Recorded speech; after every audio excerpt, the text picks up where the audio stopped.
Naku, mukhang eto na yung senyales na anytime, soon, very soon, ay magkukonvene na nga po ang Senado para sa impeachment trial netong si Tambalostay. Nauna na pong nabalita na ang mga senators ay handa na sa kanilang robe na gagamitin nga sa impeachment trial bilang mga judges.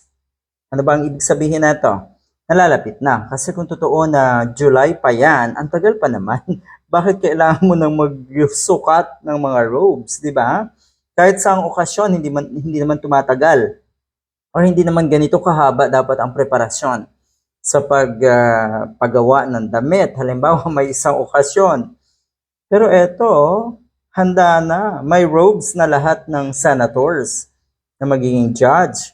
At eto pa, ito pong si House Secretary General Reginald Velasco ay nasa Senado na para nga tignan at alamin ang kanyang magiging opisina para sa impeachment trial netong si Tambalostay. Ayun.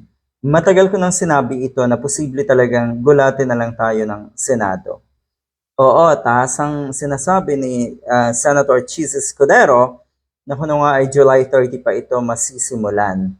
Pero sa tingin ko, katulad ng nangyaring panggulat sa pag-aresto kay Digong, sa tingin ko, ang aking sapantaha ay baka bago mag-eleksyon ay masisimula na itong impeachment trial. Dahil sabi nga ng mga eksperto, hindi naman daw ito tatagal. Ng siguro daw 1 linggo na trial, mahaba na yon. O, ay siguro, pag ito ay mangyari bago pa man ang eleksyon, malalaman na, alam na ng taong bayan kung sino ang mga dapat talagang iluklok. Makakatulong talaga yan. Good luck.